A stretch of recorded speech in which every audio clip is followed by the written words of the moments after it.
My speech is on that, or separate one as a script, but I'll wing it. Yeah. Well, that's what I was going to do too. She said, you might or might not be available. I like the script. Yeah, right. Thanks for the heads up.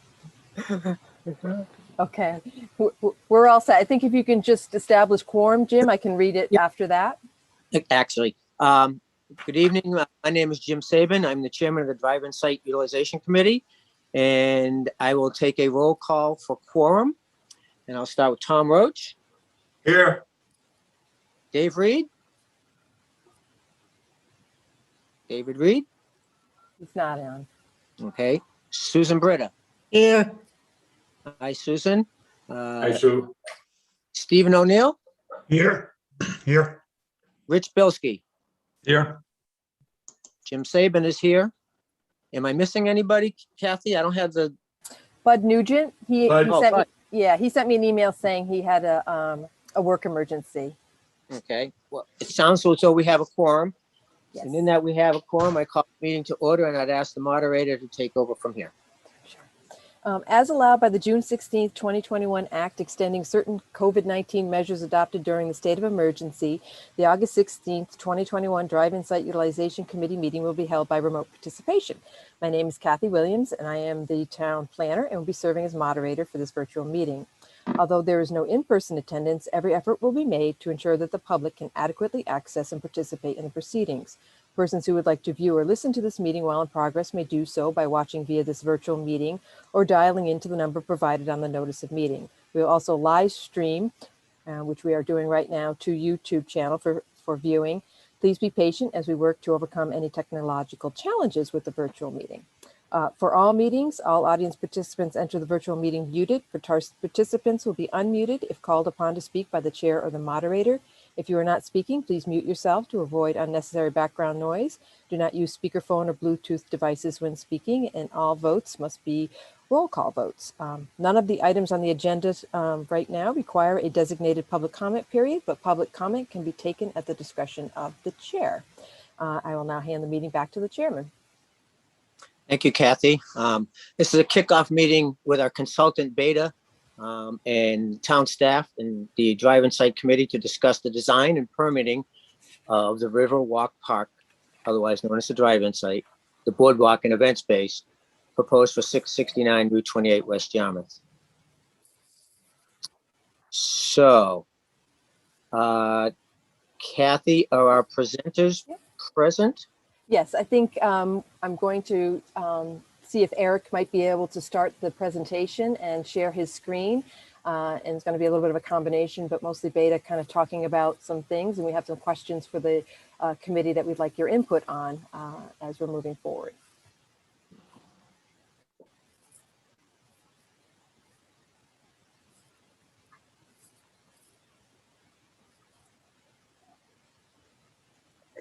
This way.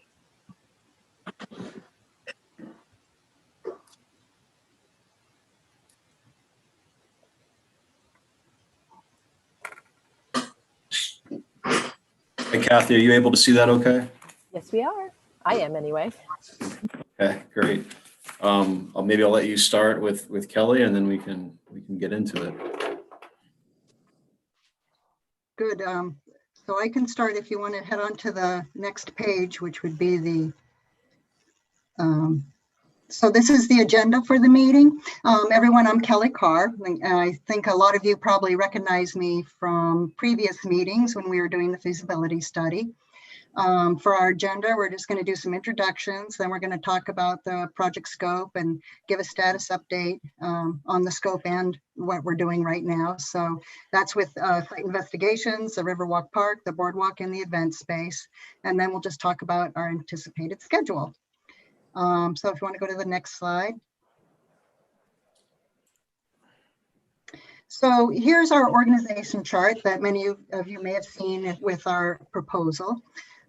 As you can see, we have Eric Galley as the project manager. I will be retiring this fall, but I'm working with him on the transition. I'm really excited to have Eric be the project manager. He actually worked on this project at the very beginning back in 2016. And he came in as a planner and landscape architect. He's very familiar with the project because he has been related to it. And he also his family has a house in nearby Dennis. So he's very familiar with the area. Also, he has just a wealth of experience in waterfront projects, to name a few, in downtown Plymouth and along the waterfront there, and also in Fall River. So I'm also very excited because we are doing a lot of the work, as you can see from the boxes here that have the maroon. Most of our work is being done in-house. And so that has already proven to be very useful in hitting the ground running with all of our site inspections, delineations, and starting the permitting. And so I'd like to introduce some of the people. We have two others here. Leading the environmental science and permitting is Marta Nover. And Marty, if you could just wave, show your video and wave to everyone so they can connect you to a face. Yeah. So Hey, everyone. Nice to meet everyone. Hi, Mark. Welcome.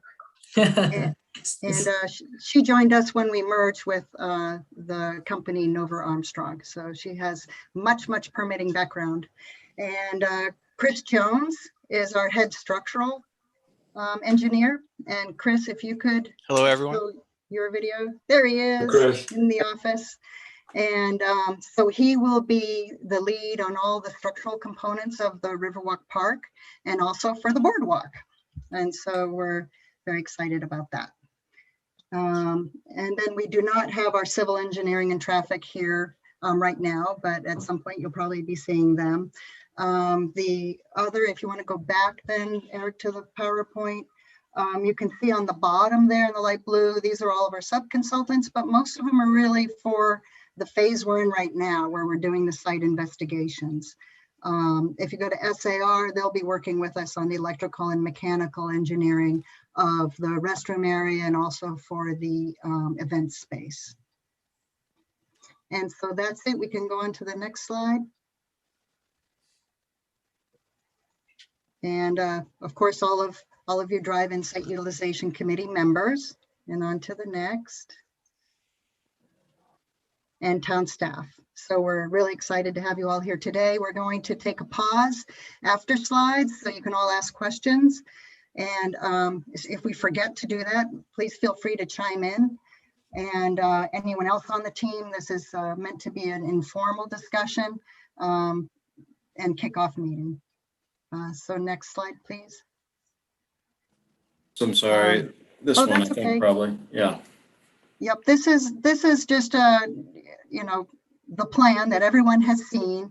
We're just putting it here as sort of our kickoff point, but we're going to note some differences.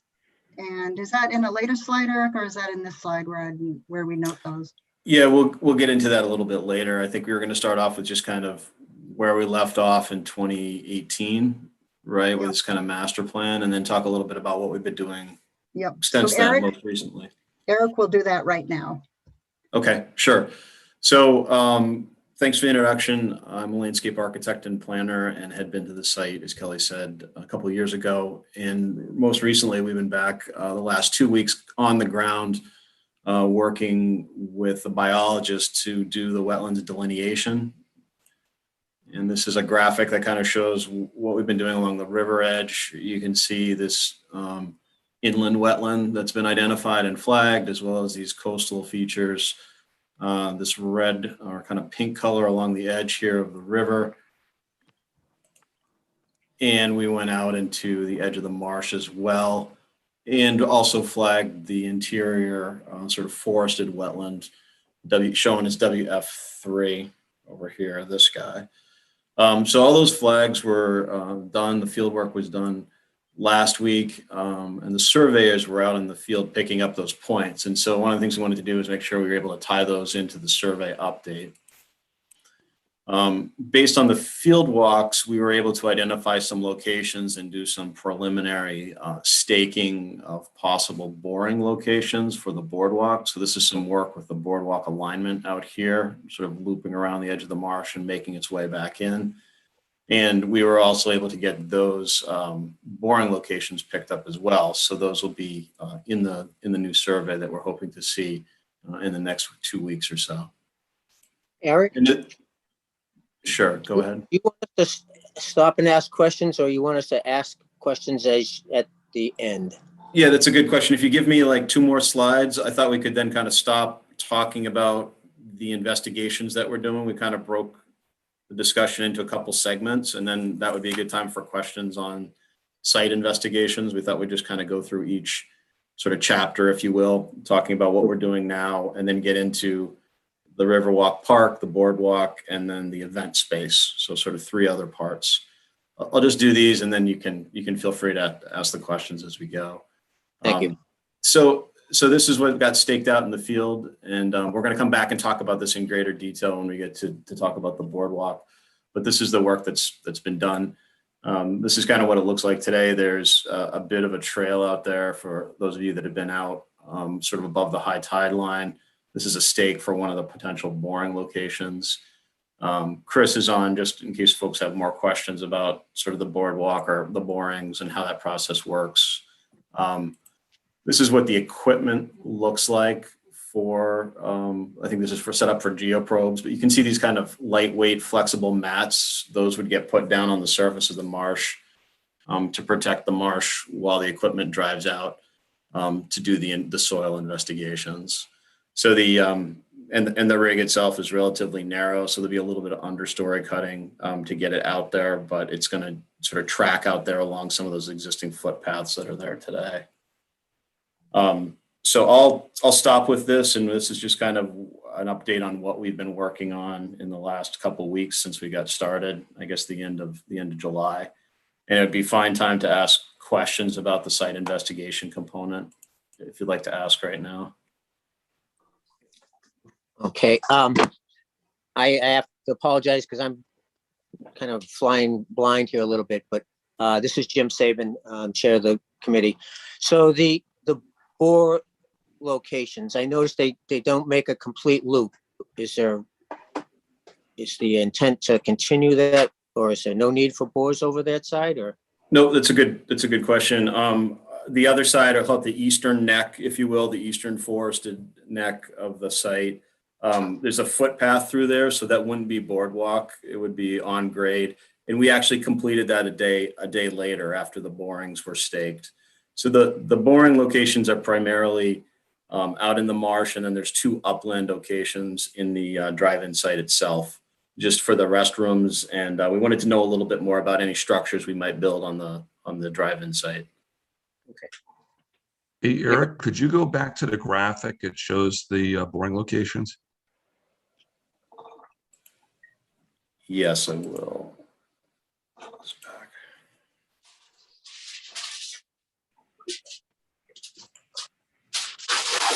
That's a cool little piece of equipment. I want to see that thing.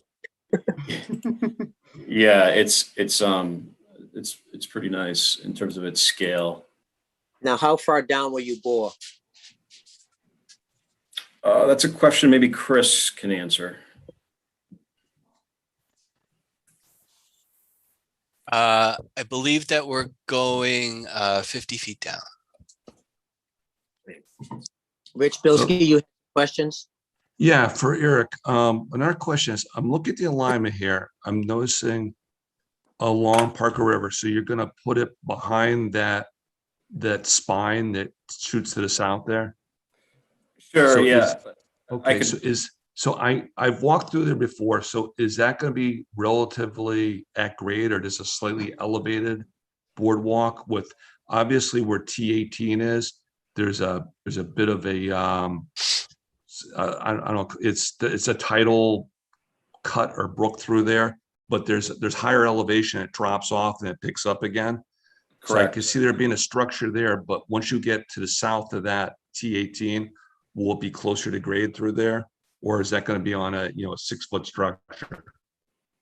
I think those are good observations and a couple good questions in there. I think the intent is that the structure is elevated. We need to revisit that height a little bit because I think it's worth talking about flooding consideration, sea level rise. I believe the higher structure was being developed to allow sunlight to get to the marsh underneath.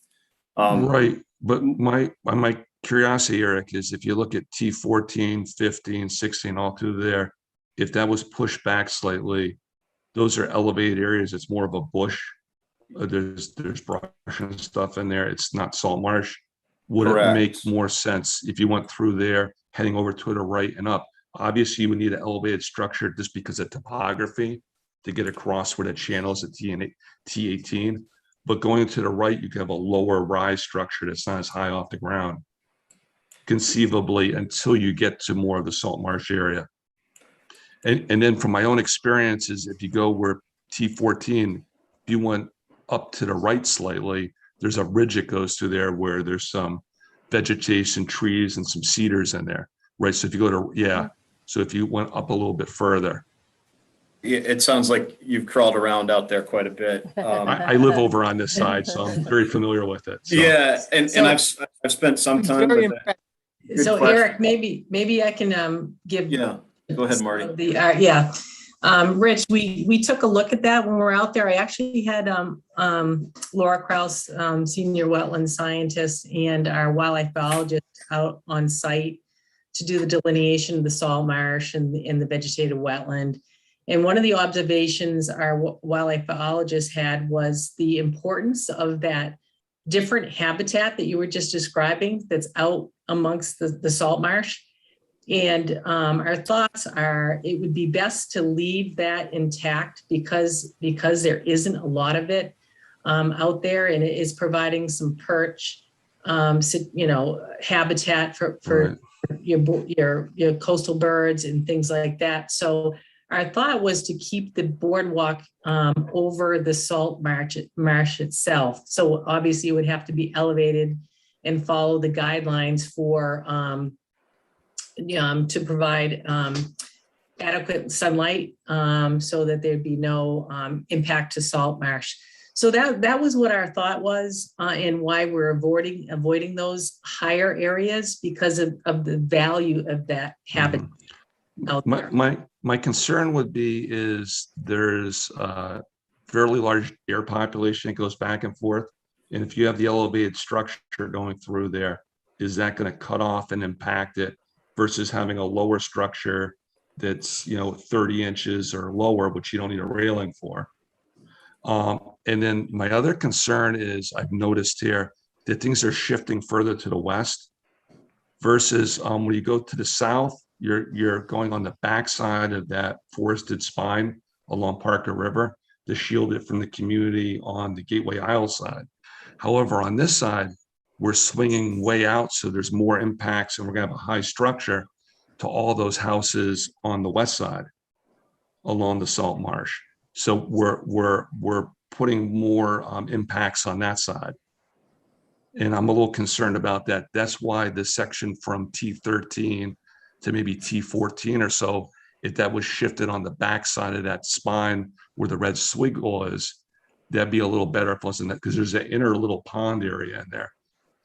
Then like at P15, and P16, that's where your vistas are. But if you kind of cut up straight up from P15 and cut through the corner of that little vegetated area, there's some nice cedars and stuff that if you went up to, you see where T14 is? Right, Right there's a here, couple right. big cedars just to the right of that. So if you went just inboard of those cedars and split them and went up and went on the right side of that little ridge, it'd be more sensitive to the neighborhood over here too. I think that this is Kelly Carr talking. I think that we can definitely hear that. And Eric, if you want to draw that line to where Rich is talking about, we can look at that. I think one of the other things that we need to consider also is ADA accessibility. And where we're starting the boardwalk, what the grade is there. And then if we change our elevation a lot, it becomes tricky. If it's to be wheelchair accessible. Oh, no, no, So- understood. But I think that forested area is higher, if I'm not mistaken. And that ridge is on the backside, I believe it's higher too. So Yes, it if you is. want, right, so where the salt marsh is up around T13 on the backside. Yeah, I understand you need a higher structure, but I believe Yep. that the forested area to the north of that is higher also. So you could come off of Yes. that. So what we were thinking is before in the feasibility study, the bottom of the boardwalk needed to be 6 feet above the salt marsh. And that was a Correct. requirement. Yeah, 1 foot for every foot of width. Right, so we had a 6-foot wide boardwalk, and then there'd be about 2 feet of structure, so the elevation would be feet above, approximately 8 feet above the Right, but existing grade. I would refer to Chris. I think there's ways we could get around that. We could do an outer beam that was held by helical piles. So you could have the boardwalk suspended between it. So I mean, there's different techniques you can do to reduce structure with. We could build the structure into the side of it. But, I mean, it's a later discussion, so. Yeah, let's not, I don't want to get into the weeds on Right. the, no pun intended here, but so if we can try to move on a little bit, and we can have those discussions offline later with regards to some of those locations. I think one of the concerns that I would be having is the layout providing an optimal vista. And Rich, you seem to almost be there more than anybody I know. So T14 and 15, are those the only areas that you would get a vista with this layout? Is that what you're telling me? 15 and 16. 15 and 16. So Right, because the thing is I mean, ideally you have nice vistas for 18, 17, 16 if we ran them along the river, but we're choosing not to do that because we want to shield it from gateway aisles. So I mean, same deal for T13 and T14. We need to protect the neighborhood to the west also because we're building a fairly tall structure there. well, I appreciate your concerns for the neighborhood, but I also want to make this the most beneficial to all concerned. And I wonder why we're going behind that group of tree. I don't know. I guess it's trees, the red area on the right, versus trying to find some way to take advantage of some of the views of the river.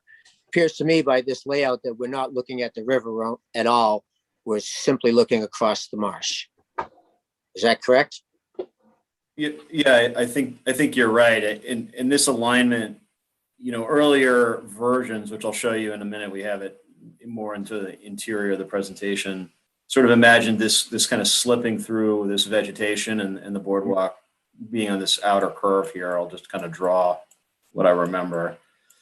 And, I think what the biologists were saying is that, if it could avoid these slightly elevated, like this vegetation benefits from some topography. So the grade is maybe 2 feet higher in these little areas that are hatched here. If we can stay out of those areas, I think the feeling is it's going to be viewed more favorably from a permitting perspective. I think this interior route sort of buffers the boardwalk from the neighbors, but I would agree it doesn't afford you necessarily a river view. I think you get one from, sort of in this location, you get a longer view out, but you wouldn't have as much in here. And I can show you what that looks like. Let me see if I can go to that slide. Actually, it looks something like this in that area. So, the idea would be, I believe that the boardwalk would be sort of making its way through on this edge here. And this buffer would remain, if you will, as it heads across.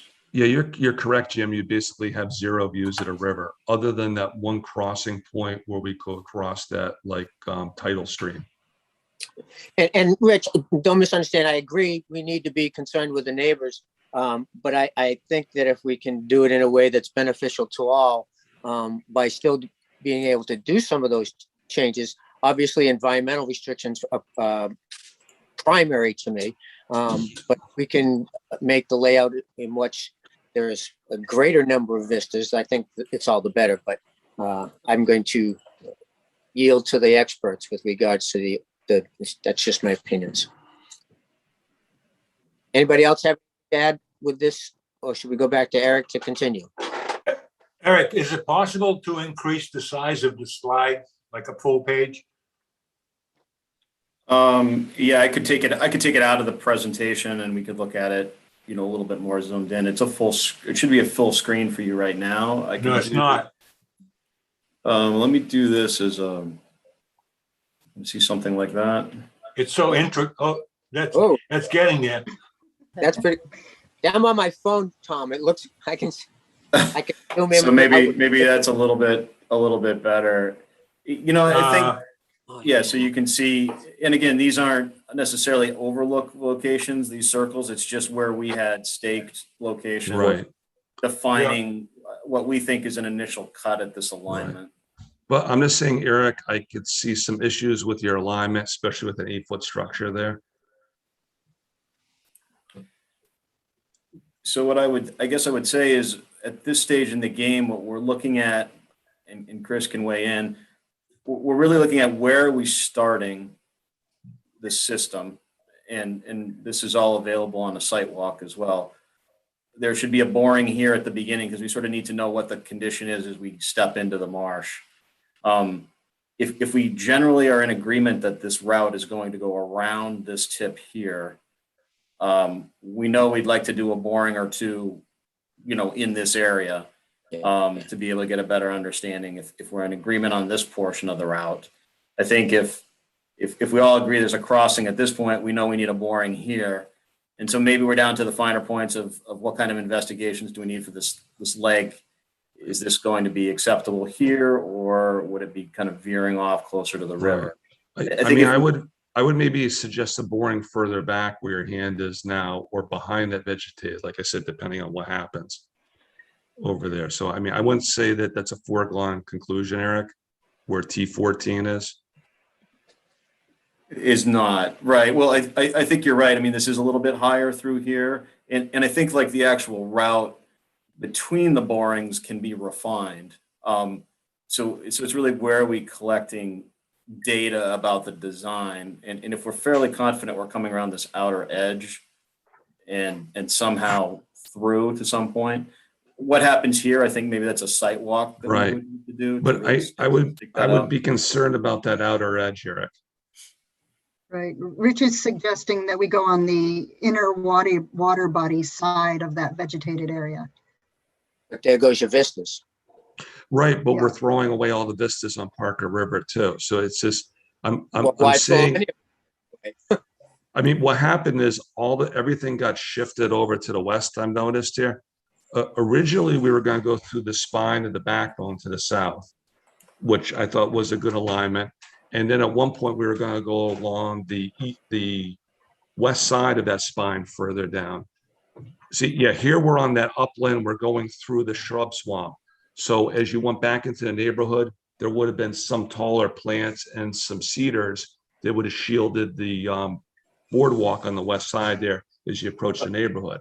I don't think there'd be that as much opposition to that. But now that you're pushing it all outboard of the shrub swamp, it's all out there in the open. And basically, as you're walking back, you're basically your vistas into all the properties back there. So I can see that being, not viewed as favorably.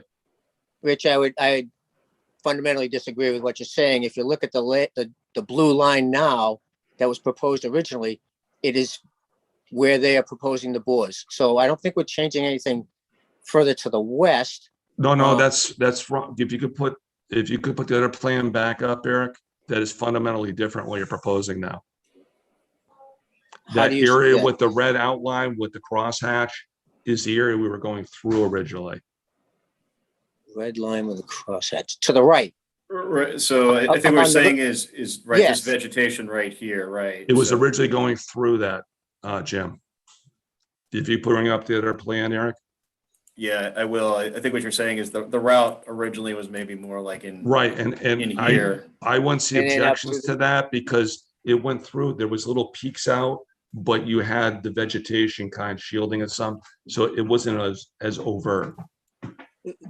Okay, I think the bigger issue here is, the degree of environmental impact. And if, to me, if it's a less environmental impact to go on the outside of that, then I'm all for that. And I think we need to always be mindful of the environment that we're going to be disturbing. So, part of this is to take advantage of the nature that's out there. So, I personally, the fewer trees we have to cut down, the happier I am. Does anybody else have anything else to add with regards to this? I do have one other question. I'm sorry. What is the distance from the bore? If you look at the very end of Niagara, there's a house there. Do we know what the approximate distance from those properties to those borderlines are? I'd have to get that back. We'd have to get the survey in here and actually, there's a property line along this edge. We could pull that dimension and see. It might be just a ballpark. Yeah, It's it might be about 50 I would say about 50 feet to that upper boring. Okay. Jim, can I ask a question? Please.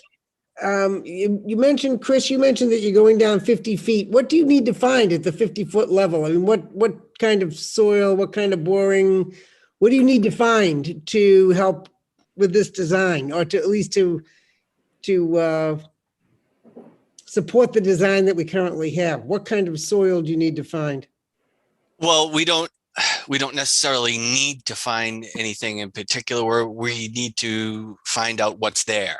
Okay. So these, we're going to be building this boardwalk on most likely helical piles, and we need to know what the soils are that these piles are going into, because the size and length of the piles is going to be dependent on what those soils are.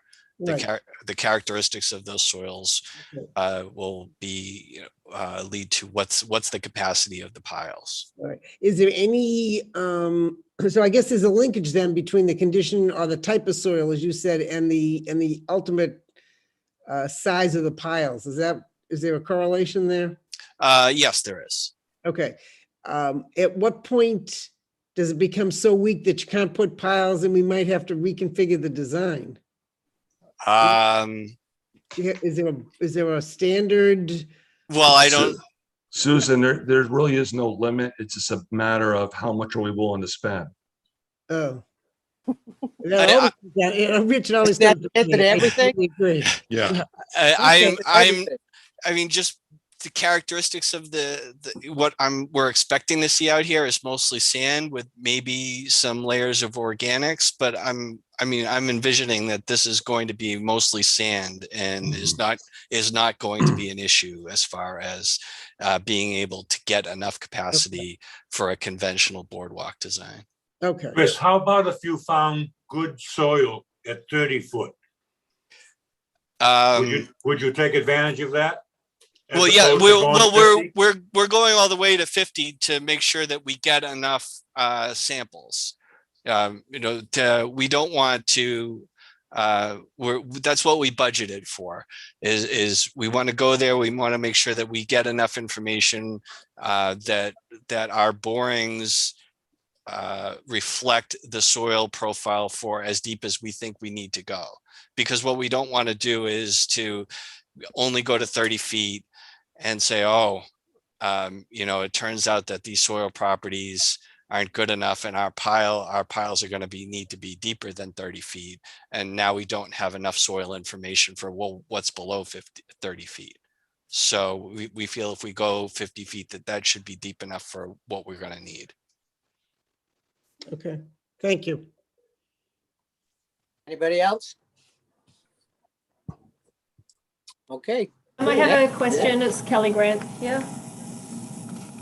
Okay, Kelly is our conservation officer. Kelly, hi Kelly. The question? I just, it's more of a comment really. I just wanted to ask if you're aware of the Division of Marine Fisheries. More recent guidance that we've seen is that they recommend a 1.5 to 1 ratio for elevation over salt marsh. I don't know if you're aware of, have you seen that guidance and how that'll play? Because I know somebody mentioned the 1-to-1. So another reason for going to the vegetated area. Yeah, we can double check that. Okay. Anybody else? Okay, I will ask that you proceed.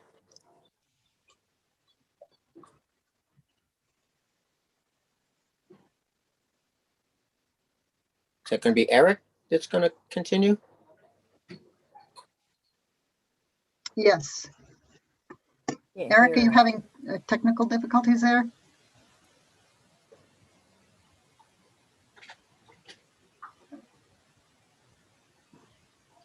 Is he muted?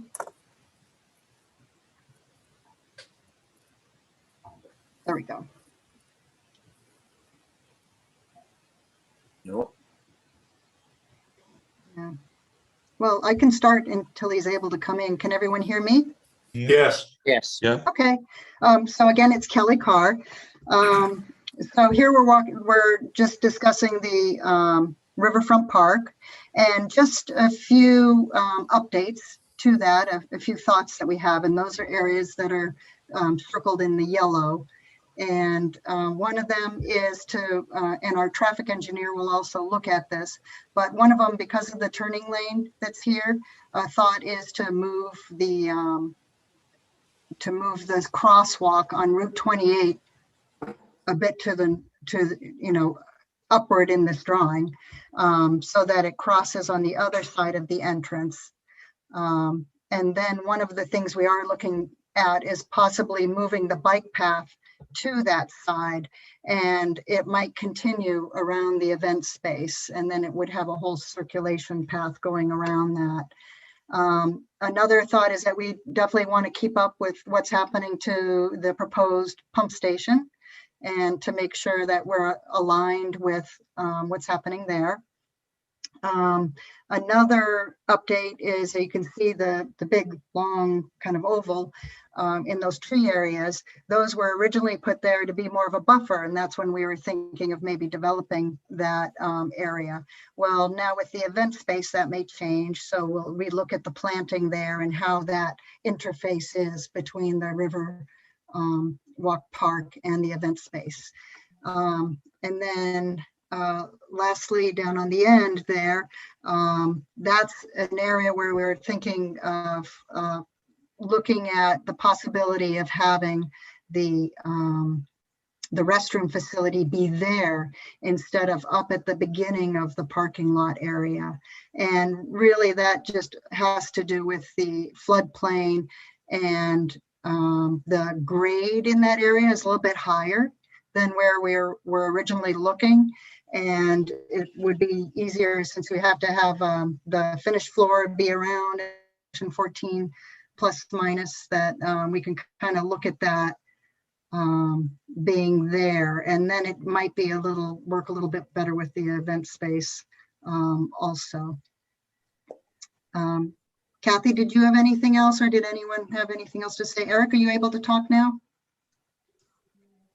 I guess still not working. So we can. So I'll go first, and then I saw Rich has a question. I guess one of my Sure. concerns about moving the bathrooms, I understand the topography issues, but part of what we're trying to make sure is that issues of vandalism, etc., and by putting those bathroom facilities back in that corner, will the police still be able to do a drive-through and be able to visually see them? Or is it going to be something that we're going to have people, get out of their car and check? And ideally, we want to make it as less attractive to vandals as we can. And I think location play a role in that. Yep. That's a good thought. And we're also thinking that it would be off of that cul-de-sac that's at the end there, so that they would, as the police are driving, they can turn around the cul-de-sac and view it from there. They can't do a complete around the building with that thought, but maybe with the event space, as that gets designed, maybe that can cover it. Now, also by putting it down there, they would remove the need for porta johns during the summer season because you'd have a permanent structure there. So there's that. Yes, possibly. Anybody else? Hey, Kelly, what's the existing grade there and what would be, the bottom of structure elevation? I mean, what's the base flood elevation there? Eric has some really good plans that he worked up, and maybe he could show, finish the presentation part and show the. Yes, there's some other slides there. Because you're absolutely right, Rich. Where the restrooms are now is about elevation 4. The area kind of north of the Porta-John area is more like 7.5. Okay. And the base flood elevation is 13. Building code requires you to have it, the design elevation 1 foot above. So we're talking about 14 feet. So if you put a structure, you can see right here on existing grade right now, you couldn't flood proof the building to that height because it's just too much. So some of the other different ideas that we had talked about was filling a little bit, doing a couple 3 feet of fill or 4 feet of fill. Right. And then maybe having what's shown here is you'd still need to have some type of handicap ramps or stairs to get up to the first floor elevation being at the 14. Another option is to flood proof the 3 or 4 feet up to elevation 14. So the building would stay at the elevation of about 10.5 or 11. And you're flood proofing the next section in order to get up to the base, the design elevation. Obviously something like this is, might have some attractiveness to it. You might be able to have a deck overlooking it, but it's going to be much more expensive than what we had originally budgeted. Because I don't think we were thinking that we were going to need to have this level of design. I think originally we might have been thinking about having some temporary structures, but those would need to be removed, physically removed from the site every 180 days in order to meet the National Flood Insurance Program. And also if there's a storm coming, we'd have to guarantee that someone could go and take those structures away. And if we're in the middle of a storm coming, we really don't have the resources from DPW or other people's to send out to guarantee that that would be done. So we were looking at what could we do to have a permanent structure out here. And these are the different options that might be available to it. But I think the whole key is trying to get as much existing grade as possible on the site. And then that will facilitate some filling or ability to fill so that we can only flood proof or elevate a lesser height.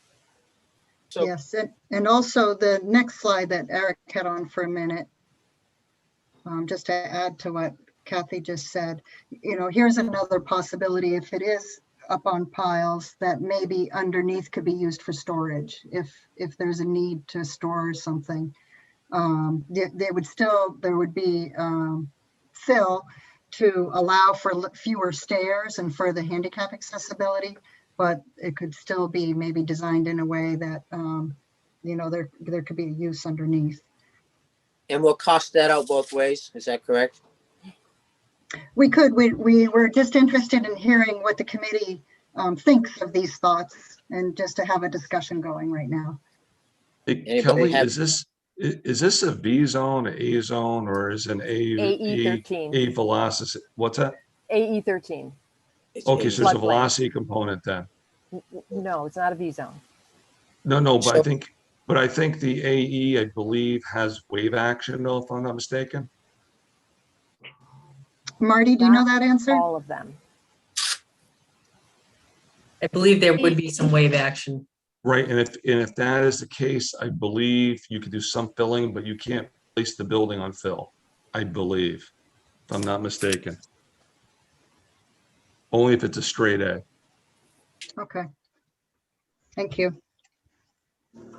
I mean, I confirm that, but that's my recollection. Oh, we can definitely confirm it. Yeah. I think you can all see the benefit of having Rich on our committee. I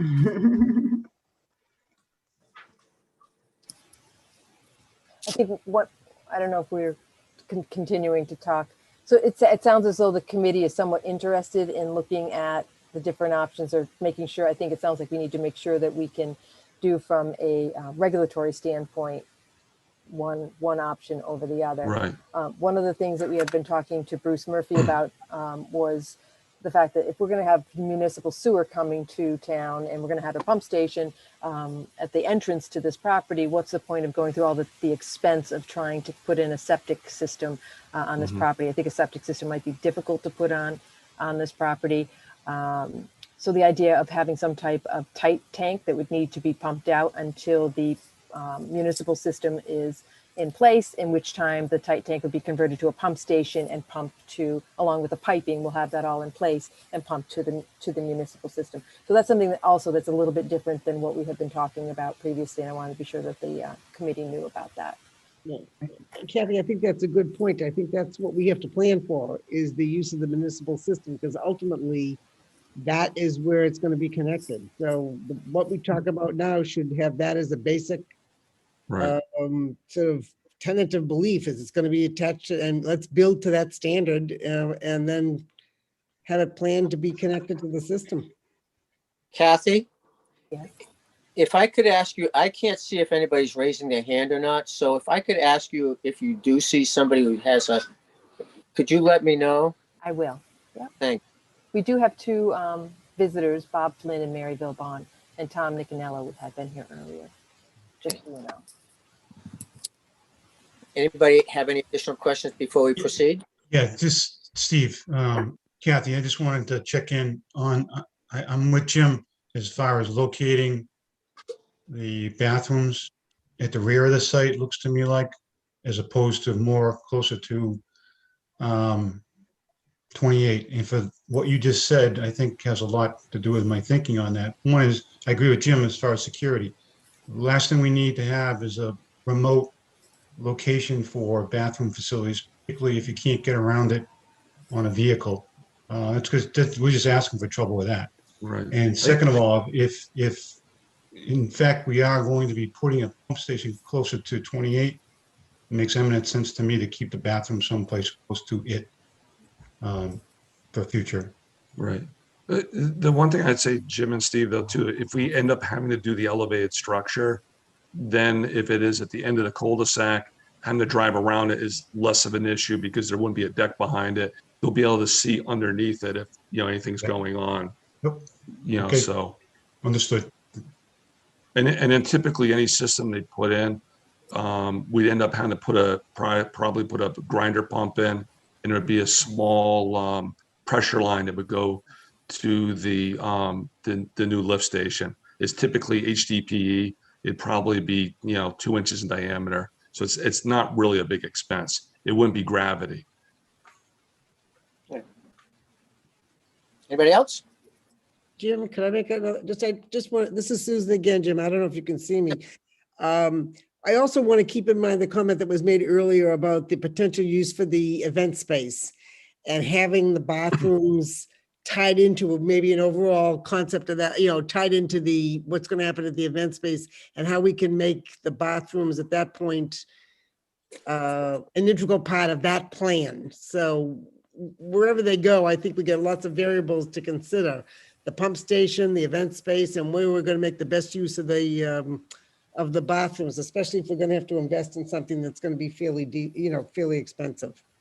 But I do like the idea of trying to, loop them into the event space thinking.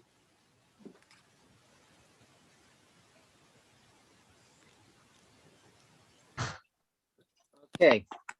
I'm getting low on battery here. I had to change my position. If we could actually go ahead and proceed. Okay, Eric, can you continue with the presentation? I think so. Can you Yes. hear me? Hello. Welcome back, Eric. I'm back. I've been here all along, but Yeah, and you're not on a boat. technical difficulties. This is Hey. my second set of headphones and microphone, so we're ready to go. Hopefully, let me put the screen back up. Good. So we're ready to go to the slide that's, yes. Right. So we were going to talk. We're going to spend a little bit more time on Boardwalk, but I wonder if we might come back to that, and maybe just because we were just talking event space, maybe we should go to talk event space in general. that kind of dovetails with the comments about the bathroom. Does that make sense for people? Yes, Chuck, go right ahead. Let's put this here. So I know that there was recent talk about the findings from the event sound study. And I think the takeaway from that study generally was that sort of a north-facing stage seemed to present sort of the best as far as minimizing impacts to neighborhoods. And so this is the configuration that came out of that study. I guess figure 4 is what we refer to it as. And so as we go forward, we want to pick up on the things that we just touched on relative to the entrance drive, the restrooms, and access. And we want to sort of lay in some of these other ideas that are coming out of the sound study. So this is looking at kind of an overview. You can see here, let me find another pointer, where the stage sits, maybe works best at about a 200 by 200, it's about an acre square sort of footprint, where beyond that, sort of the perimeter decibels are monitored more closely. And you're able to see the kind of the stage area there. I can zoom in on that a little bit more. And, maybe this restroom facility, and I know we're going to talk about this some more, whether it works at sort of this end of the park, it's adjacent to the kayak, proposed kayak facility. It's adjacent to the trail network and the boardwalk. It's actually a fairly good location, kind of backstage. Maybe there's even a small office component or something, in this location. The other benefit with the restrooms on this in this area, notwithstanding the elevational advantages, is it doesn't require people to cross the driveway or the parking to get to it, as is the current condition. If we're able to make it more contiguous to the event space, maybe there's some benefits there. So this is, again, kind of big picture view of what might be, in the weeks ahead as we get into the conceptual design in more detail. On this outer edge, maybe looking at what the event parking might look like if it's laid in here, maybe squaring off some of these corners, working on the buffered edge to the abutters, and then trying to make room for this idea, this perimeter path to come through and kind of frame the entire event space and really integrate it more into the Riverwalk Park itself. Right. I think another thought on that was that it could also serve as emergency access if there's an event.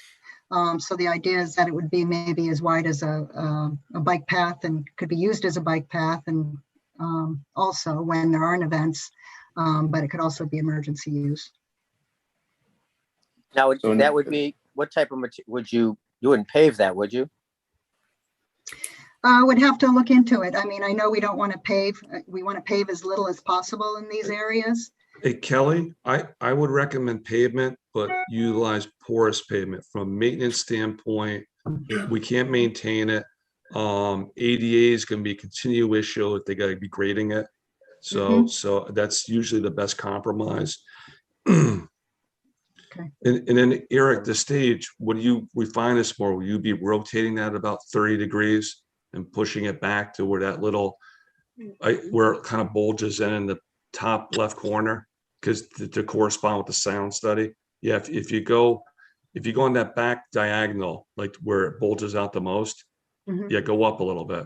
Yeah. Go up, go up, right about in that little, if you push in a little bit there, that's where your stage wants to be, according to the sound study, and it wants to project out to 28.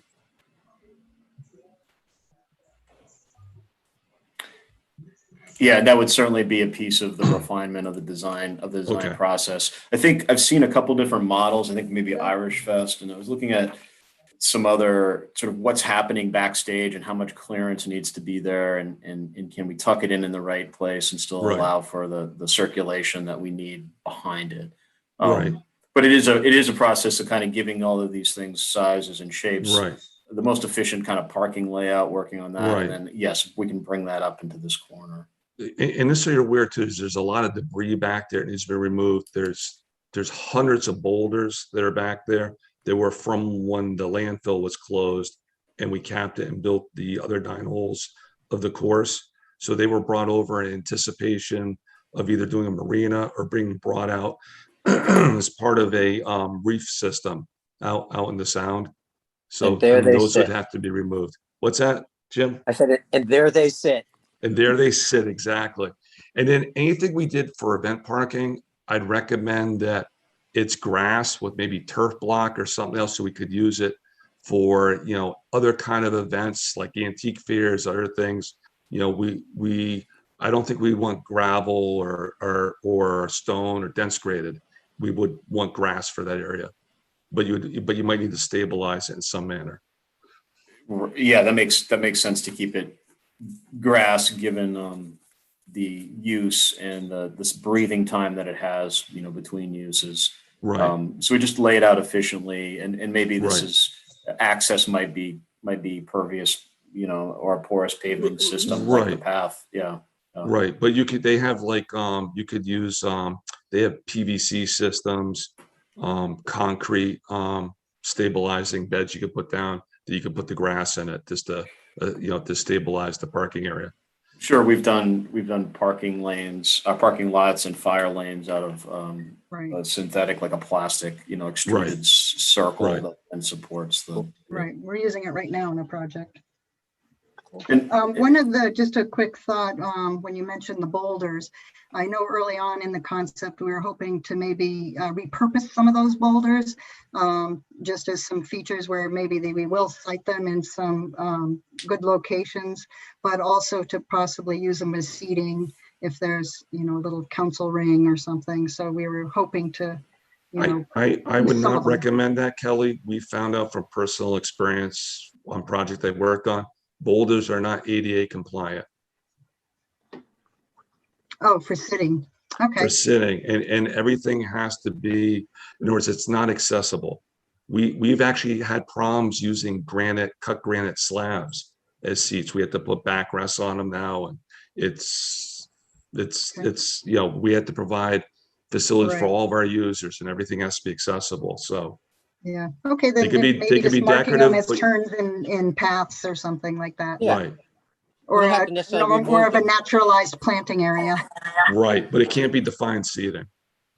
Right, but we don't necessarily have to remove them. We can relocate them to more advantageous locations within the project. We could, but I actually think Carl really wants those boulders for his reef. So I think before we commit them for Oh. this, we need to find out what they have in store for him. Yeah, I understand that, but if we have to move them before Carl decides what he's going to do with his reef, then we're going to move them. I think Carl already did his So reef. Carl, if you're listening, get your reef done. We'd love to have that too. I think We have put stone out there on the reef. All those granite blocks that were there prior are gone. Some of those stones will likely be used as we're trying to do some of the coastal resiliency projects. Hopefully in the not so distant future, we'll probably need some stone for that. But there's ample stone there for landscape features as well as other projects. And if we need to remove them to another location, then that's what we'll need to do. But I don't think this is a stumbling block whatsoever. Mhm. I would agree. Thanks, Carl. I think it is really important. I mean, we may be having concerts there periodically, but we want to, like as Rich said, keep it open so that there's many different types of uses. Even if people just want to have a huge Frisbee game, it's all grass so that people can have access around that. Somewhat pastoral. Yes. Yeah, that did remind me, Kathy, though, to mention maybe if we go back to the plan, Eric, the open space, the open grass space that's by the shade structure. If you look further down toward the Parker River from that, there is a wetland that's been delineated there. And so if we look at this, which wasn't in our last map that we had, it did not have that. Yeah, Eric's pointing to it right there. So we may need to just adjust the shape of the open lawn area a little bit. And we may need to adjust some of these pathways along the edge also. I guess my question would be, do we really need the open lawn considering we're going to have all the lawn space on the other side of the parking lot? I mean, now that I think you might get some nicer views there. You'll be able to see all the boats in the marina across the way. You'll get more, I think, water views Yeah. there than you will in the main area. so that'll I be think more like a that's- picnic area. Yeah, and the shade structure would be nice if people just want to sit there. Or let's say you have an informal event where you have somebody just playing a guitar or something, or, it's a more intimate setting. Yes, Okay. definitely much more intimate.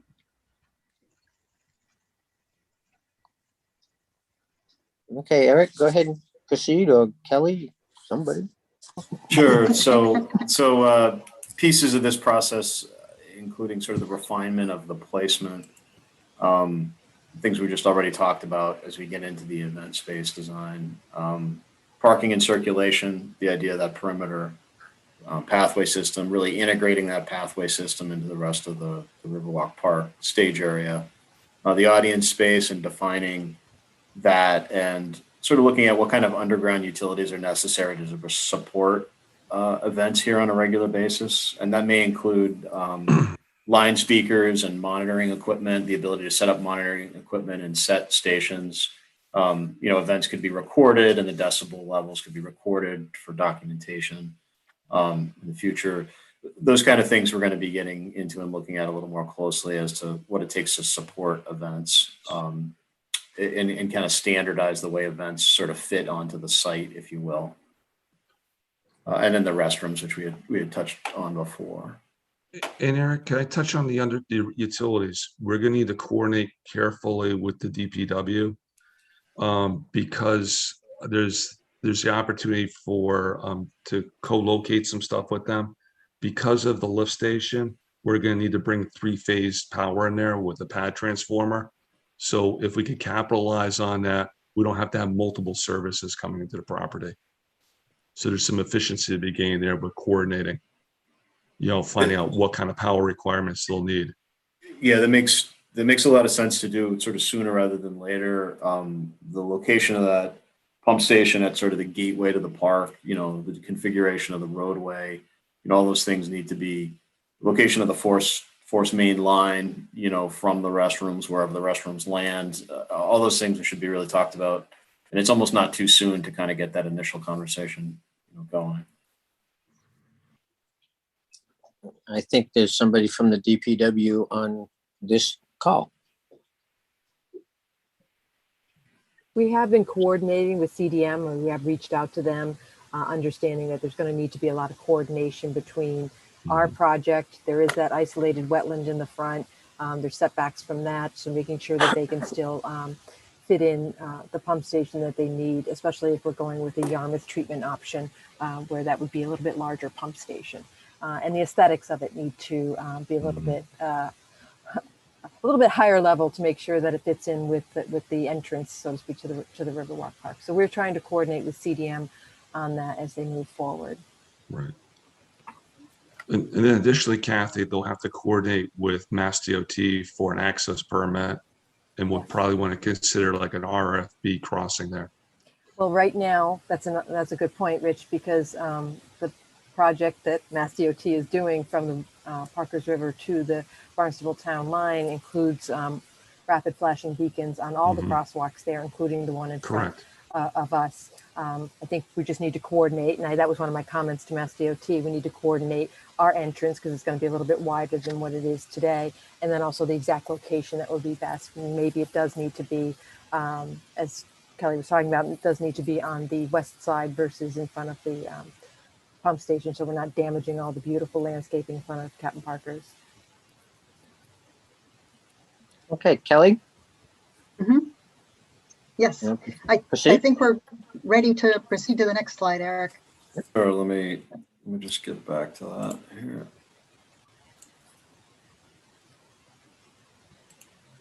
And I think we're just about done. We were just going to show some boardwalk shots, right? Yeah, I think we wanted to talk about the schedule a little bit and just kind of get back to that. And so, kind of looking at the big picture here, where we are now, kind of mid-August, we're on track with the investigations, the base mapping, resource mapping up here at the top. Let me go to the next one. It's a little more detailed. And we're here having our kind of first coordination discussion about including the event space and so on. But what we're working towards is really the design, at least fleshing out the concepts of the event space in the next couple months and trying to complete that by the end of November. In front of that is this activity of looking, wrapping up the investigations. And part of this is the boring activity for the boardwalk. And that's important. And so with Marty and Chris here, I want to make sure we kind of come back around to the boardwalk and just talk about that. We'd like to schedule those borings in October, but there's a permitting process to go through at the town level. And the reason it's important to get those borings scheduled is it's hard to do much boardwalk design without the geoprobes and the boring information in hand. There's a favorable tide, I think, in mid-October. That would be a good time to get out there and do that drilling and probing. But we've got to one, sort of agree at least on boring locations, maybe not necessarily the final alignment, but where the borings should be taken. And if at all possible, if we can do that, then we can move into permitting of that work. So we'll come back to the boardwalk in that detail. But that's what's happening up here in these red diamonds. Looking forward, the event space design extending out into November. We'd continue design into the winter with the goal of getting into the permitting aspects. So really having a 75% design set February somewhere in there to be able to get the permitting work initiated. Hey, Eric, will you have to do archaeological investigation before you proceed with your borings? I don't believe that was anticipated out in the marsh. Maybe that's a broader conversation. I hadn't heard or seen note of that before relative to the marsh. Because you got those upland areas. So was there ever any, activity there? Not in my lifetime. Well, it doesn't matter about our lifetime. I'm talking. I know. I'm well aware, Rich. Yes. We have asked the Mass Historical Commission with regard to the drive-in site property here specifically, and they have indicated that there's no right. And the reason why you wouldn't have to here, Kathy, because this whole site's been disturbed and filled. But for the boring locations, you're going in undisturbed territory. Right. My point is, I don't think anyone sensitive. has asked the question down this far. Right. All right. So go ahead, Eric. Take over again. Sure. So I'll just jump back to the overall schedule. So that's kind of the highlight of where we are right now. We thought maybe we'd start in July, and everything just got moving a little bit slower than anticipated. So I would imagine that we would maybe meet again in September with some updates as to where we are with this work. You can see these yellow squares with the green circle are kind of meetings ahead of us. The goal is to kind of move through the event space work for the end of November. Again, into advancing the master plan design as well, from concept into 30% and then 75%, and really starting the permitting work in earnest in February, with the goal to bid the entire project in February of 23 to be able to move into construction, that construction season. So it sounds like a long way away, but there's a lot of things here that kind of have to come together, and there's a lot of work to be done before we're ready to get there with the bidding. So optimistically, are you suggesting that this project could be completed by 2025-ish? Yeah, I would think that if you're able to hit this 23 start date in the spring, yes. Wonderful. Okay. Anybody have any questions on any of that? Yeah, Mr. Chairman, I have a question for Kathy. Go ahead. Kathy, some time ago, the committee talked about utilizing the parking area at the Riverwalk. And I'm just wondering where that went, just to supplement the event space. And then we also talked about taking some of those trees out that were facing west Yes. and have more cohesion in the area. Is that, are we looking to isolate the Riverwalk completely No, from the event no. space? No, I think what Kelly had mentioned earlier is those trees were there originally because when we were working on this, there was still the idea that that property might be something separate, so that the trees would be there. But the idea is to eliminate a lot of those and really make it all encompassing. Sure. I'm not sure what your first question was, Tom. Well, it was utilizing the Riverwalk parking area for the events. I think we would need to contact special town council or town council to check in on that with regard to making sure that that wouldn't be considered exclusive use. We might be able to retain certain number of parking spaces that are open to the public and the rest could be utilized for the event. But that is something that needs to be confirmed. I also think if it's only something that's being done periodically in a short-term basis, that wouldn't be considered, I think, Right. Exclusive use. So it's a question, I think, for town council to confirm that. And I, as I recall, I think there's about what, 80, 85 spaces there? I think there were, 82, 84. I think we do Riverwalk, have yeah, we do have some future parking area that's shown there, which we might want to consider installing now. And all of that would be the porous pavement, Rich, as well as the all of our proposed pathways are porous pavement as well. Right. Exactly. Thank you. So when we get to that, if we can keep that slide up there, that oval shape, I'm assuming the intent is not to put large trees there so that you could still afford some views from the event space looking back over the Riverwalk. Is that? I would hope so, yeah. Is that what you're thinking there? Yes. Yes, it is. Wonderful. Okay, good. Before we had evergreens, but that has changed now. Thank you. Eric or Kelly, go ahead and go So back I'd- a little. Sure, I'd like to go back and just try to talk a little bit about, as you heard me talk about the schedule, I'd like to talk about the borings and our ability to try to proceed with that work. And Okay. so I'll show you a couple slides that I didn't spend time on before.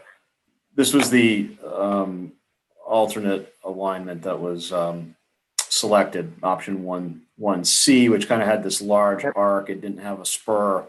It came through here, it was kind of at the edge. I mean, at this point, based on the field walk and the survey, and it's a little bit hard to see, but we're sort of just outboard of this shrub mass. And I'd shown you this on another slide. And there's some cedars there, you can kind of see them in this area. So we're not going through this right now. We're proposing to go outboard of it. And I agree there's some screening benefits to an elevated boardwalk if it's behind or woven into vegetation. I think Rich was right. I think there are visual benefits to that. But this was also sort of a discussion of what's the least amount of resource impacts to be able to get this through. So this is what we've walked and this is what we've staked. And I guess maybe this is a question for Chris is how close do these borings need to be to the final alignment of the boardwalk itself? Well, I mean, ideally, we want the borings to align with the walk, and that's can't always happen. So we'd like them to get as close as possible. I could talk to our geotechnical engineer to see what he would recommend as the maximum offset that he'd like to see for the borings, but. I would say generally we'd like them to be within 30 feet or so. It's my initial guess. Right, because I would be concerned in where you're proposing it, because especially hearing that we might have to increase it from 1 to 1.5. The height, that's going to put us to what, instead of 8, what we're talking about, what, 12 feet up in the air? I don't think that's going to be very palatable. Because I know the original concept when we're going through the ridges, there was going to be a few higher structures, but a lot of it was going to be down closer to grade on low-rise structures that were only going to be 30 inches or less in height. So it's going to be much more in tune with the facility. It was going to be basically at the height, at the height of this little scrub brush. or just maybe a couple inch, half a foot or below it. Our original plans all showed it being 6 feet above the bottom of the structure, being 6 feet above the marsh. That's my. Where we were talking about lower ones was really more inland, where there might be some Right. damp or wet areas. Well, I- originally that though, was my- originally it was going to the spine though, and then we were going to pop out when we were going to the beach. But that concept went away because of opposition from the Gateway community. And if we start building structures to the heights that we're talking about on this side, we have opposition from the west side community too. So we can't switch one for the other. They have to be treated equally. Rich, I don't Yes, think we've ever had a discussion about the height of this boardwalk. I think things are going to be dictated by things like the tides and climate change. So, I mean, oh, no, we did, I don't Jim, though, expect, because I don't expect originally, that we're going to build, let me finish. Yeah. I don't expect that we're going to build a boardwalk that is going to be 50 feet high and ostentatious. I'm sure whatever we're going to do with regards to heights needs to be dictated by environmental concerns. right, And they're going to tell us how high we can build this thing. No, I don't understood. think it's practical to build this along the marsh. It's going to flood when there's a high tide. So they've got to put an elevation to it. I think we need to let the environmental people and them dictate to us what the minimum height could be. right. We always knew roughly what the height was going to be, Jim, or at least I was aware of what it was going to be when it was going through the marsh. But that was further south that was going to be heavily in the marsh. That alignment went away. There was multiple other options because of This the is Gateway 1C. Isles. What's that? Right, 1C, which is what he was just showing us, the boardwalk loop concept. That was what we all voted and the selectmen approved, was the 1C, which is that loop that he's Right. showing. But that was inland. That was not all high Well, we're elevated structure also, though. we're is. also, before we get too far, we're still Yes. doing, we're still putting all the delineations onto the survey. Right. So we'll have all those marsh areas and resource Right. areas all delineated. Then we'll be able to, I think, have this discussion. And so Right. hopefully we're going to get that survey, as Eric said, within the next few Right. weeks. But I says, once we have that information and we have better contour information, I would reevaluate the location, the borings before you go do the borings and we commit to an alignment. I think that's premature. Okay. Okay. Thank you, Rich. Is the town conservation officer still with us? Yes. Could I ask Kelly, could you weigh in on these bores? Do you have any issues there with regards to conservation issues? Yeah, I mean, it is difficult without having more detail as to the elevations and things. It's kind of difficult to say right now whether those are going to be the perfect spots for the borings, especially, with some of the conversation around the benefit of those more upland areas from a biological perspective. So, I mean, if you're saying that they have to be within 30 feet of where they're actually going to be, that it's kind of difficult to kind of make that determination right now. I was thinking, if you're looking at, if you're going to have to be like 6 foot over a marsh for the boardwalk, if you were doing a 4 foot wide, I think we were looking at wider than that boardwalk. 6 We Yeah, were looking at that's- 6 feet. Thanks. Yeah. Then that's obviously going to be a lower elevation when it's over the slightly more upland areas by maybe a couple of feet. So you won't have it, it's going to look at more elevated over the salt marsh type areas. But yeah, I mean, it's hard for me to make a comment when I'm not, really familiar with the details of this site. Maybe, when we go out and do the site visit before the hearing, then that will help us kind of get a bit more familiarity with those locations. And just actually one other comment while I have the mic, is just when you're looking at the initial design stuff, could we just bear in mind the riverfront area regulations in terms of the amount of coverage, percentage coverage of the riverfront area? Because I know we have to bear that in mind with the regulations as well. And I know we'd had very preliminary discussions about that before, but if it would be good to get kind of a an indication up front as to where we're at with that percentage and how close we are to it. Is that for a redevelopment project though, right, Kelly? Yeah, because we originally talked about this being classified as redevelopment, but I've had feedback from DEP that a project like this, like where we're looking at other redevelopment, that they would actually consider a lot of this new development. So I think I don't think it's an issue based on looking at what's proposed, but I think it would be good to have an idea of where we're at with that percentage right now. What's And also, that all the percentage? discussion around the alternatives, I think keeping track of all of these alternatives that we're reviewing, because that'll all feed into that alternatives analysis for, picking what the best options are for the use of the property. What's the percentage, Kelly? It's 50%. I'm sorry, 15? 50. In the outer riparian zone? For the 200. I'll have to double check, but I think it's 50% of the whole 200-foot riverfront area. Okay, all right, thank you. I did just want to comment, if we can show Eric the last alignment that you had with some of the outlooks or overlooks shown. One of the things that we need to keep in mind is we really want to be able to sell planks to raise money like they have done at the Bass Hole Boardwalk. So in order to facilitate that, I think that there might need to be, just so that we're all aware, straighter tangent sections, and then maybe an outlook and then another tangent section, or maybe having some, some angles to it, but having it more of a consistent size boardwalk plank so that we can do the selling of the planks. So that's going to play a role in the ultimate layout as well. Okay, Marty, did you have any comment that you wanted to make or any questions? Yeah, just one thought while everyone's thinking about the alignment of the boardwalk through that, we'll call it the more upland habitat in the salt marsh. That right now, that area is mapped as BVW.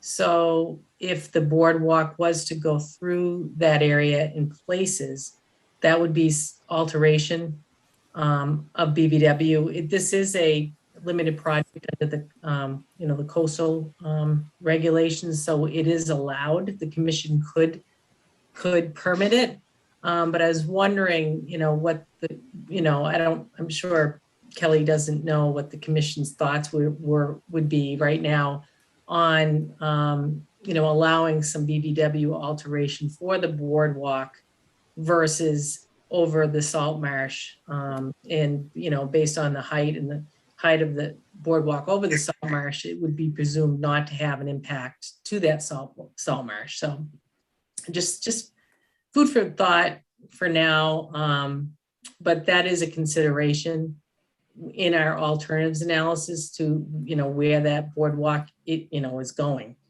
We'll have to address that. That's a good question for Kelly, because does the town of Yarmouth wetland regulations, are they more stringent than the state in that particular area? No, I think if anything in that respect, well, yeah, I think in that respect, the state regulations are probably stricter with regard to BVW. I think they probably mirror each other to a great extent. Okay. Thank you. Excuse me, Jim, this is Carl Von Hoen. Hi, Carl, go ahead. I know it came up early in our discussions, it seems ages ago, but just listening to the elevation concerns and all of that, and I know the idea of doing metal grate decking was shied away from due to cost. Don't know if that might be an option. I don't know how the permitting agencies fall on that. You'd have sunlight that goes through, so maybe it doesn't need to go as high, especially if we're only talking about a 6-foot wide structure that could be, dropped into a frame that was to be put along there, grate small enough where ADA wouldn't have an issue of mobility. And then the other question would be, with it being a metal structure,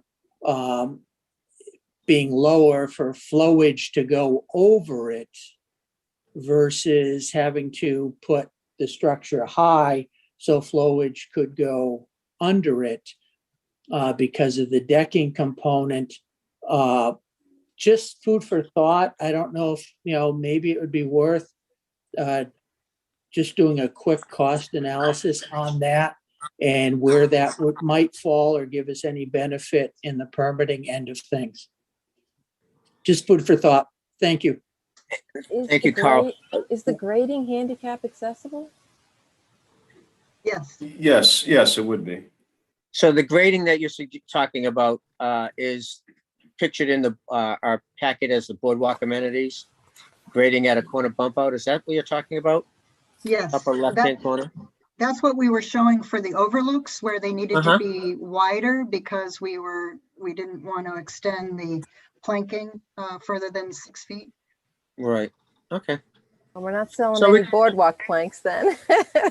Well, we can still sell boardwalk planks, but Yeah. because I'm assuming you can mix this with both, Brazilian hardwood boardwalk planks and that certain areas go to the metal. Can't you do both?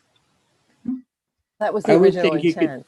I think you could do a mix combination there in those areas where there appears to potentially be a sticking point. I mean, I think Carl's idea is a good idea and it's worth pursuing.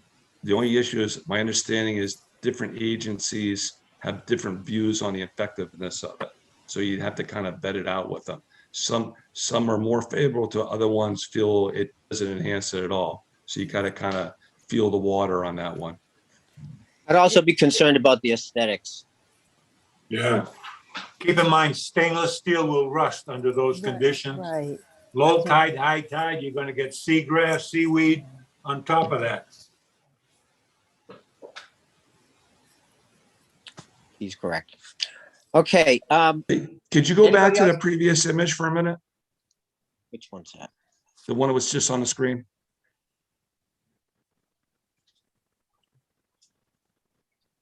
If you look at the one with the Brazilian hardwood, I think that's what we were thinking. It's a lower structure, and see you have the rub rail for accessibility for wheelchairs, and that would be at 30 inches or below.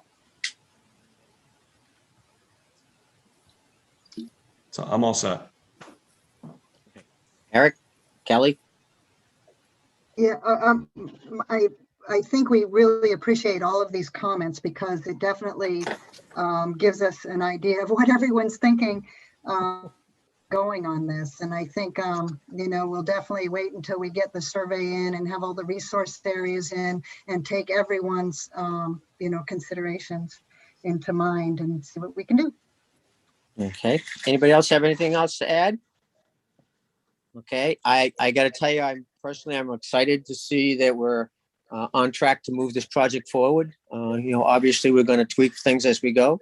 And I'm excited to work with you all. And I think the committee is as well. And I appreciate you taking the time to give us a presentation today.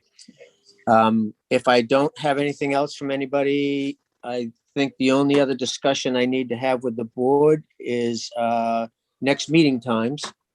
We have some minutes if you wanted to do minutes. And we have minutes. Okay. The minutes from November 3rd, 2020? yes, and March 10th, 2021. Correct. So if I could ask a member of the committee to make a motion to accept the minutes for November 3rd, 2020. So moved. So moved by Mr. Roach. Do I hear a second? No second. Did I hear a second there? Hello? Jim, I could second, just double check and make sure I was at that meeting. I know I missed one of them. You were can there, s- Susan. I was, Wonderful. then I'll second. Okay, so we have a motion and a second, roll call vote, if I may. Tom Roach, Yay. Susan Britta, Yes. Rich Bilski? Jim, was I at that meeting? Yes. Yes. Everybody was, Okay, yes. except Steve? for Steve. I stand corrected. So Steve can abstain if he wishes, I guess. And I will say yay as well. So, Steve, do you want to abstain or vote, or Sure. Steve still there? I think we lost him. Yeah. Okay, well, let's move to the March 10th. Do I have a motion for the March 10th minutes? So moved. Do I have a second? Second, Okay, roll call. Tom, yay. Rich, Same question, was I there? I don't know. Okay, yes. Yes. was a long time Susan? ago. Yes, Susan is going to ask the same question. Was I She there? was there. yeah, I was there. And you were there as well, Jim. And I was there. All right, I vote yay. So it's unanimous. Wonderful. Thank you. Now, the other thing we want to talk about, and the representative from Beta certainly don't have to stick around for this. It's kind of boring stuff, but upcoming meetings for the committee. Kathy, do you have any I think we times want that to, you have in mind? I think we kind of need to wait and let Beta do a little bit of their work, get the Yeah. survey, get the wetlands on the map, kind of come up with some ideas based on all of this input with regard to the boardwalk layout, and then also kind of flesh out some of those concept designs for the event space. And then that would be a good time, if possible, to do that both in one meeting. I don't know whether you're going to need advice on the boardwalk ahead of that in order to move forward with the borings. But I see once they get to a certain point, then it'll kind of come clear as when we need to have another meeting. Okay. I do have one question that I thought of while you were saying that, Kathy, and that is that we were planning on submitting the RDA application, right, Marty? Yeah. On Right. Thursday. Does our conversation that we had today change that? I would still plan on filing it, just to get on the agenda. And, if we have to continue to the next meeting for whatever reason, we will. But it's ready to go, all, the specs that we're going to be using.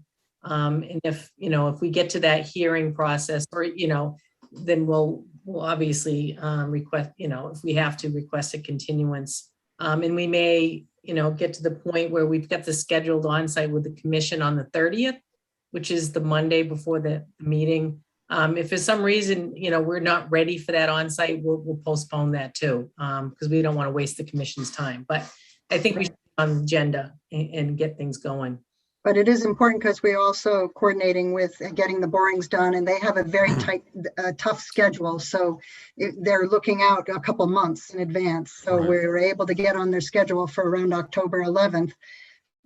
So I don't Right. know if we Right. need to. So we'll kinda just, make- yeah. Yeah.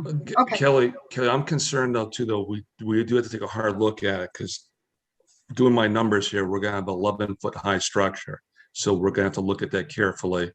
And then also, like we have to find out what the SHPO office says. So, do you have to go through them before you even do your borings? Right. You were talking about the fish and wildlife, right? Archaeologists. Oh, the No, arch- SHPO, Chippo? Oh, okay. And what State is Historic Yeah. Office, yeah. Yeah, Rich, what would trigger that SHPO review for the borings? It makes sense because of the, It's a public project and you're using Okay. public funds. okay. So, and it's publicly owned land. So, But you're those are right, the but that would triggers. they would be, right, so you had to get sign off from the tribes. okay. To do borings. Yes, we ran into that on the job and everything ground to a halt. So you need to get them to exempt you and say you don't need it, then you're fine. I would ask the question. But you Okay. shouldn't go into it and assume that you don't. Okay, so we also need natural heritage determination under MISA for this work as well. So we're gonna concurrently file with them when we submit the RDA. So at the same time, Rich, we'll reach out to SHPO and get that going. Yeah. So for those of us that don't know, what is SHPO? SHPO? State Historic Preservation Preservation Office. Office. Okay, so it's historic preservation. Okay. Yep. We use all these acronyms and, a lot of us have no clue. Yeah. Like myself. No, it's a good I use question. a lot of them. I mean, but those, yeah, some of them it's- get away. And we Okay, do thank this you. for a lot of our projects, so it's not something we don't do. So we know how to, we know how to go about doing that. So. Wonderful. And the other is to check on the height, because before we did not have the 1.5 to 1 for the Right. height. So we want to check on that. Yeah, Right, I have a recent guidance document that was provided by DMF, so I can send you a copy of that. That'd be And then great. just comment on the natural heritage. The commission will want to wait for their comments before Yes. they make a determination anyway. So, and I think they usually work to a 30-day 30 days. turnaround comment period. So, yeah, Right. but I think it would be good to at least get this on the agenda and get a site walk by the commission so we can at least get their initial feedback at that first hearing. And then if we need to continue on from there to make any adjustments, then we Okay. can do that. Great. Thank you. So when is the date for that? The 30th? For the meeting or The No, I site think walk. that's the 30th Site was the walk? sidewalk, right, Kelly? Did we talk? Yes, the site walk was August, the Other Kelly. 30th, yeah. And then 30th. the meeting's August on the 30th. 2nd. August 30th, yeah. 10 o'clock, right? I think it was, That's tentative. Yeah, I got to confirm that because I Okay. haven't confirmed it Okay. my calendar. okay. Anything else? Okay, Kelly, Eric, Marta, thank you all for your help. you're welcome. And Thank you all. I thank everybody for participating and your input, and I will ask for an adjournment of this meeting. Do I have a So moved. motion? Chairman, I have a Second. motion, second. Do I have to roll call this, Kelly? Yes, Kathy? just Yes. do it. Okay. Yeah, Tom, yay. Rich, Yes. Susan, Yes. Stephen. He's not here anymore. All right, me too. Who Peace out, second- everybody. Who seconded that? I did. Okay, thank you, Rich. Rich. All right, Yeah. awesome.